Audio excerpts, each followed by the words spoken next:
Eu gostaria de começar agradecendo, né, a possibilidade de estar participando desse momento. Eu acho bem interessante. Eu sou entusiasta do jogo Lutas Simbólicas, né? Acompanhei sempre de longe, vendo as coisas via internet, via online, e me animei bastante com a proposta e com a discussão. Também agradeço a oportunidade de estar conversando com o professor Marcos, que eu já ouvia falar, né, no circuito de discussões sobre jogos e educação, e voltar a essa casa que é a casa de José de Alencar, de um autor que eu gosto tanto como cearense. Né? A gente tem sempre essa discussão, essa visão e, querendo ou não, muitos nos chamam de bairristas, né? O cearense é bairrista, onde ele está, ele leva um pouquinho do Ceará junto com ele, né? Então, a gente nós fazemos questão de ter uma identidade também literária, né? Então, o José de Alencar tem um papel muito forte nisso. O nome que eu levo, Raquel, né, de Raquel de Queiroz, então tudo isso tem, querendo ou não, fica no imaginário do cearense, essa identidade também construída pela literatura e construída pela irreverência. E aí a gente vai falar de duas coisas que dizem respeito justamente ao jogo, né? Que é algo tão importante para o cearense, que é a irreverência, né? A voluntariedade, a diversão, a graça, e a levar, mesmo em meio às lutas sociais, um aspecto que é de reverência, de diversão, de prazer. E é por isso que eu trouxe queria começar com uma pequena charge, né? Que ela diz isso, ela diz, Eca, não quero isso. Aí tem lá uma pedra, né? Aí o cara vem cantando, brincando, e aí ele diz, viu? E aí ele transforma aquele bolinho sem graça, né? Pedra não, desculpe, o bolinho. E o bolinho sem graça num cupcake. E aí agora fica maravilhoso, uau, que gostoso, né? Então, a roupagem, muitas vezes, do conhecimento, ela precisa ser desengessada. E na filosofia e na sociologia a gente teve um problema muito sério porque a gente ficou muito distante do ensino médio. Né? E essa distância do ensino médio durante muito tempo, dado as circunstâncias históricas, fizeram com que a gente às vezes engessasse muito. Então isso estava presente na sociologia e isso ficou muito presente na filosofia, em especial não somente por uma questão das circunstâncias históricas, mas também, como a gente vai ver um pouquinho, da fundamentação teórica, da discussão de como isso foi feito dentro da academia. Embora a gente vá ter uma grande gama de autores que vão discutir de maneira bem positiva ou uma maneira crítica que vem diversos aspectos dos jogos, dois me chamaram muito a atenção, que é uma espécie de leitura que é feita do pensamento kantiano e do pensamento da Hannah Arendt. Né? E aí eu queria trazer essa discussão porque ela foi muito séria dentro do ponto de vista da filosofia. A gente poderia ir para Adorno também, que vão fazer uma certa crítica a como nós estamos utilizando os jogos. E aí eles fazem essa crítica já mesmo a própria utilização de alguns desses jogos ou de alguns desses princípios na relação com a educação. Hannah Arendt, num livro chamado Crise da Educação, ela diz o seguinte, que às vezes a gente não forma essa criança adequadamente para o mundo da vida, para o mundo do trabalho, porque a gente permanece muitas vezes e deixa ela muito tempo, e como ela mesmo diz, procura deliberadamente manter a criança mais velha, tanto quanto possível, no universo infantil. E aí ela se pergunta nessa mesma obra, e ela se preocupa em preparar a criança para o mundo dos adultos, o mundo adquirido pouco a pouco de trabalhar em vez de jogar, esse mundo que é suprimido em favor da autonomia do mundo da infância. Então ela faz uma grande crítica a uma determinada visão em que deixa essa criança jogar e muitas vezes não se prepara ou não se preocupa de inserir essas crianças no mundo adulto. E aí, tendo em vista essa preocupação, a gente pode colocar algumas questões, né? Que mundo é esse do adulto? Que inserção é esse desse mundo adulto? Que inserção é esse do mundo do trabalho? Que inserção é esse no mundo da educação? Que inserção é esse no mundo da cultura? E aí, para trazer isso, eu trago uma carta do próprio jogo que vai estar discutindo essa questão do sistema de saber dominante, do sistema de saber educacional. Né? Que tipo de educação nós estamos nos preocupando? Será que é só um sistema de saber dominante que a gente quer passar para essas crianças? Que mundo do adulto é esse? Né? Como a gente poderia ler ou interpretar ou discutir a partir da Hannah Arendt essa crítica que ela está fazendo a uma determinada visão também de mundo? E aí essa carta ela é interessante porque ela diz isso, é uma carta da ordem, né? E aí ela diz o seguinte: o saber ocidental moderno é um sistema cultural particular com a relação particular com o poder. Então, pensar a relação entre educação, entre trabalho, entre preparação da criança para o mundo adulto, para o mundo da vida, é pensar essas relações de poder. E aí, dentro desse sistema, por que não fazer isso também por meio de um jogo? Será que na medida que a gente deixa essa criança jogar mais tempo, essa criança ser criança, e a gente não pode fazer um outro tipo de transição para esse mundo do trabalho, para esse mundo da vida? E que tipo de mundo da vida é esse? Que possibilidades é essa? E aí talvez nós não estejamos com esse repensar o jogo, e aí repensar um jogo crítico, nós não estejamos criticando Hannah Arendt, mas pensando em conjunto com ela. Quando ela nos diz que é preciso, sim, deixar essa criança, ao mesmo tempo que você, por meio da educação, traz ela para o mundo do trabalho, para o mundo da vida, você também deixa a possibilidade dela modificar esse mundo. E que a melhor forma da gente modificar esse mundo do que conhecer esse mundo.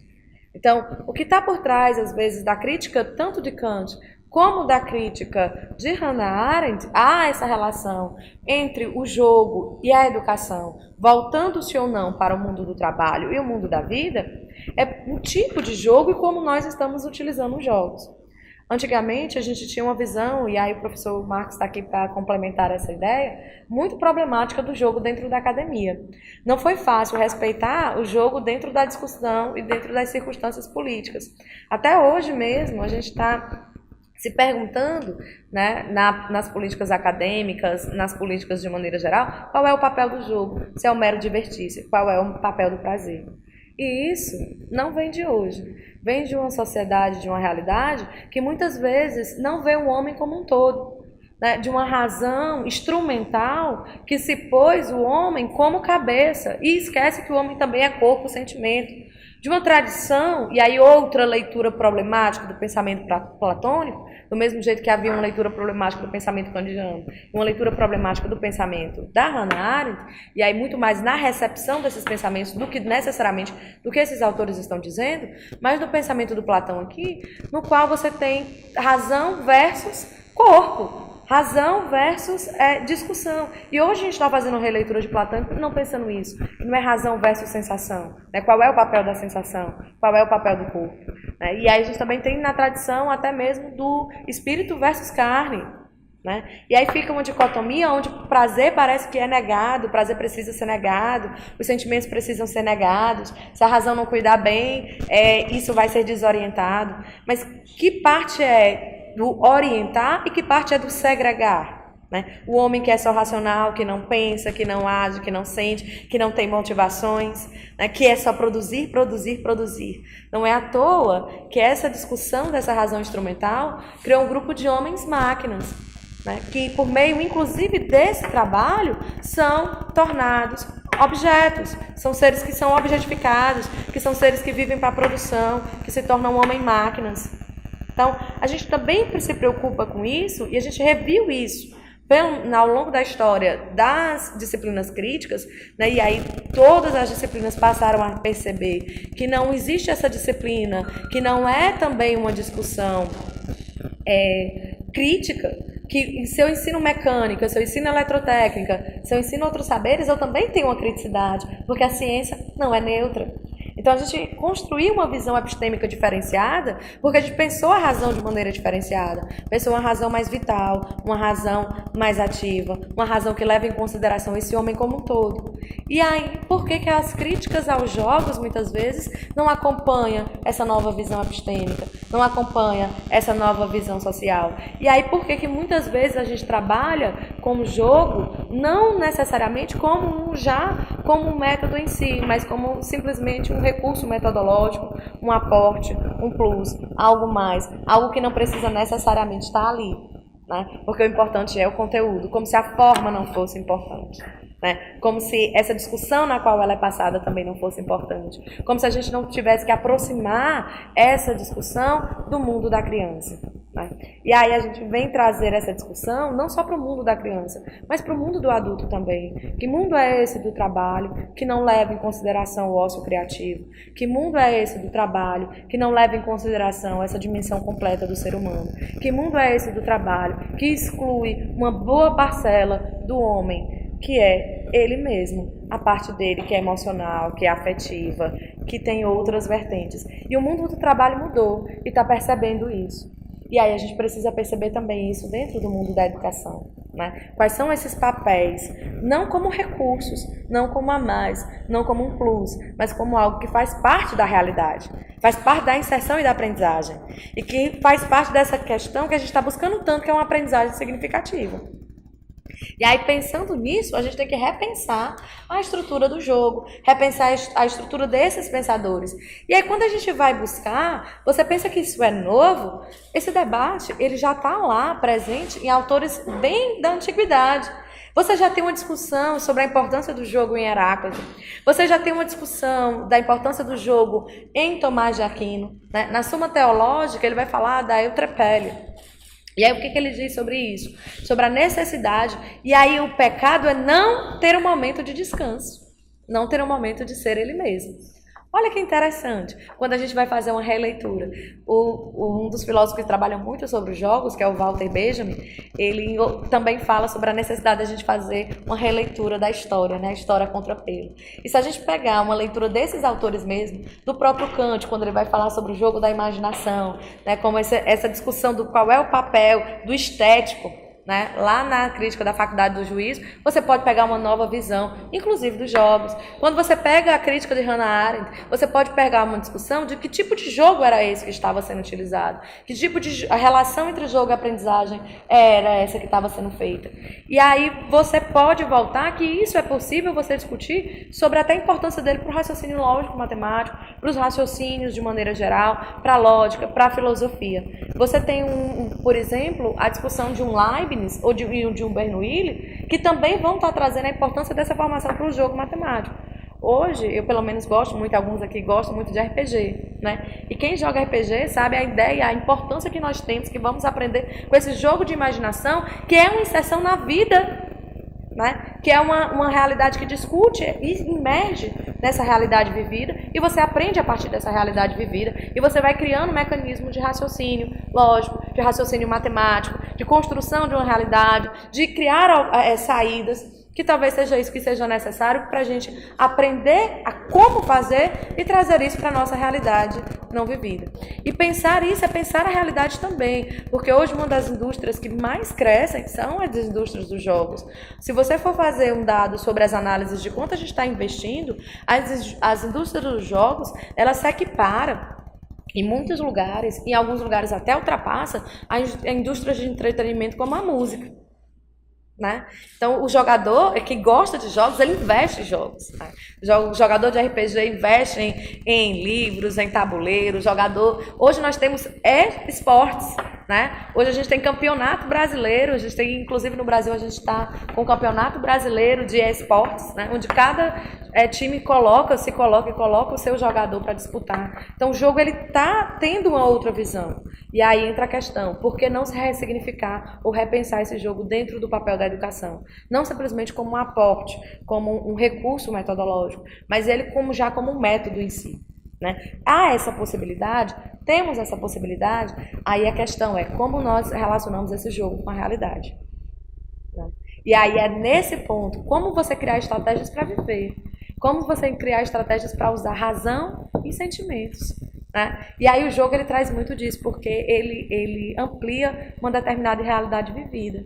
E era isso que estava já lá na discussão de Rousseau e que a gente pode repensar numa releitura do Kant, uma releitura do Walter Benjamin, quando ele fala sobre a necessidade de narrar, da necessidade de jogar. E que a gente pode ir até mais, né? Isso não é novidade dessas discussões. Tanto na filosofia, como na educação como um todo. E se o que está por trás é essa pergunta, se determinadas práticas lúdicas na educação não afastariam os estudantes do mundo dos adultos, ou seja, do mundo da vida e do trabalho, a pergunta é, que tipo de jogo, que tipo de mundo da vida, que tipo de mundo do trabalho? Talvez o jogo precise ter características de não ser como qualquer outra situação ou qualquer outra prática do espírito humano, né, mais uma prática de alienação, mais uma prática de construção crítica.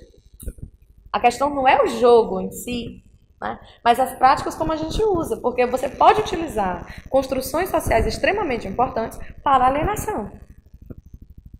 Hoje a gente já viu isso dentro do cinema, nós vimos isso por meio das mídias sociais, as mais distintas, quando a gente está trabalhando nessas tecnologias. Né? Qual é o papel, como a gente está vendo isso, como a gente está utilizando isso.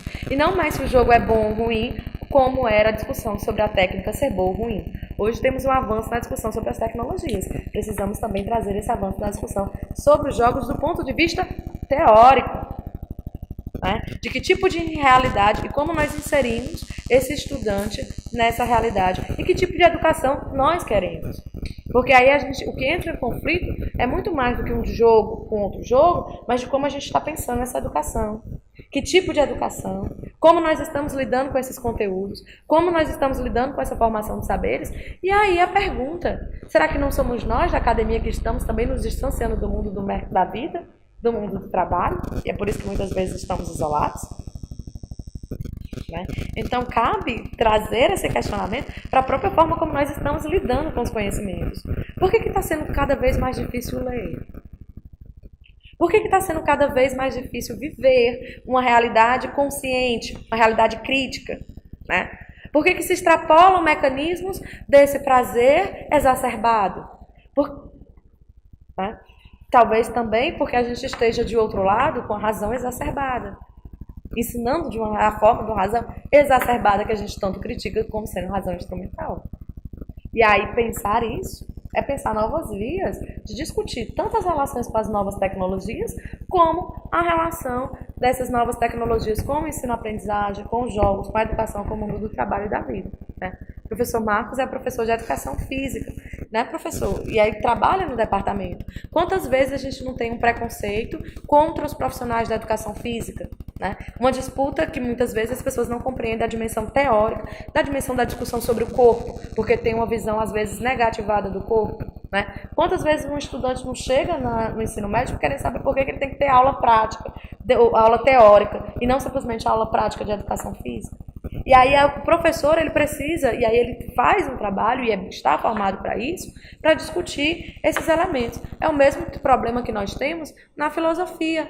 Por quê? Porque a razão exacerbada também fez isso. Então não é só o corpo que é prejudicado, o próprio pensamento racional também está sendo prejudicado por esse distanciamento. Porque você vive com um homem que não existe. Não existe uma cabeça separada do corpo andando vivo por aí. Né? E aí a gente precisa repensar isso, a gente precisa repensar essas relações. Não é à toa que você vê estudos de corpo, de Foucault, sobre o corpo, cada vez mais na educação física. Não é à toa que a gente estuda, vai buscar cada vez mais na educação física, nas outras formas de saberes, nas artes, um outro olhar. Porque nós mesmos, muitas vezes, por uma releitura errada desses autores, nos distanciamos dessa realidade, que é a nossa realidade. Então a pergunta é, o que é a realidade vivida? Como o jogo pode demonstrar essa realidade vivida? Como o jogo pode ser utilizado não como fuga, não como alienação, mas como crítica? E aí é dentro desse sentido que o Bourdieu ele vai poder trabalhar com isso. E aí ele traz essa própria discussão sobre o que é essa realidade crítica, do que é essa educação. Será que a educação não é só mais esse elemento de ordem, de certificação escolar? Não é só mais um capital cultural, como está dentro do jogo ser pensado, ser mostrado? Né? Trazendo outra carta, né? Será que a gente não está utilizando também essa educação simplesmente para renovar o mundo antigo? Não dando possibilidade de uma renovação total, mas simplesmente tentando inserir esses jovens numa realidade e numa moral, e numa visão ética, e numa visão econômica, e numa visão educacional já constituída, sem dar a possibilidade dele de mudança. E aí é por isso que o jogo é tão perigoso, porque a gente também não estimula esse estudante a ser ativo, e depois reclama que eles não são proativos. E aí essa pergunta que vem e que está ali presente na crítica. Não? Quando eu trago um jogo, como foi muito bem colocado aqui, o mundo da vida, o mundo da realidade, a realidade social vivida, é um jogo de lutas. Né? E se a gente pensar isso, por que eu não posso preparar o meu estudante por meio de um jogo de lutas? Né? Ai, mas ali há uma competição. E na vida não há uma competição? Será que ele também não precisa se preocupar e ver, olha, como é que eu estou ganhando? Eu estou ganhando porque existem capitais ali presentes, inclusive não apenas econômicos. Né? E aí essa discussão sobre as outras formas de capitais e outras formas de visão é que amplia essa discussão tão necessária hoje sobre a meritocracia, sobre como a gente está vivendo o mundo do trabalho, como a gente está vivendo o mundo da vida. E se a gente traz essa discussão de uma maneira que esse estudante perceba o que ele está fazendo, não seria mais interessante para ele entender essa realidade vivida na qual ele está inserido? Então, cartas como essa fazem a gente pensar o próprio papel da educação e dessa ordem. Né? E aí é dentro desse sentido que a gente se pergunta e a gente traz outros autores que já estavam também trabalhando isso e que agora não mais no âmbito da filosofia, que a gente poderia passar aí, tem um tempinho aqui para discutir, não tem muito, mas a discussão do Huizinga e do Brungeri. Ele vem dizer, olha, o jogo ele tem uma dimensão que vai para além do racional. Tá? O jogo ele tem uma dimensão que ele vai para além do racional. Isso não é ruim. Isso não quer dizer que ele não é constitutivo do homem. Né? Os animais brincam, os animais jogam. Mas qual é a diferença do jogo humano? Essa é a grande questão do Huizinga. Né? Que diferença é essa? Existe essa diferença? Como ela é formada? E aí ele vai trazer isso, e aí quando ele traz isso, ele traz uma nova discussão. Não é só o jogo, é qual o jogo? Que tipo de jogo? E qual é o papel do jogo nas interações sociais? Né? O jogo é o ritual. E aí rituais podem ser alienantes, como podem não sê-los. Né? Então, a questão é como nós estamos utilizando os jogos. Isso é importante a gente saber. Né? É só como um adendo no final, tem gente que defende os jogos somente como práticas avaliativas, né? Para resgatar aquilo que já foi aprendido na forma conteudística. Mas será que a gente hoje utiliza outros mecanismos também na prática da construção do saber? Né? E aí é importante a gente repensar essa visão, que antes, inclusive, era relegada à arte. Né? Hoje, quem trabalha com arte sabe disso. Né? A arte, durante muito tempo, também teve um papel de que estava submetida ao conhecimento. E aí a arte demorou muito tempo nem se preocupando com essa discussão, ou quando se preocupava, né, ela vinha rebater de outras maneiras. E aí hoje você vai pensar a arte como conhecimento também, porque é preciso repensar o que é conhecimento, que o conhecimento não era só um conhecimento científico, o conhecimento era um conhecimento estético. É possível um conhecimento estético? Né? Essa discussão, quando eu digo que é muito tempo, é porque eu sou da filosofia e a gente vai discutir isso já na modernidade. Né? A estética como estética moderna para a gente só surge na modernidade. Até então era a filosofia da arte. Então, para a gente é um tempo histórico muito grande. Então, é uma discussão extremamente problemática que mostra outros caminhos para se pensar o jogo também. Né? Algumas dimensões não eram nem compreendidas como linguagem artísticas.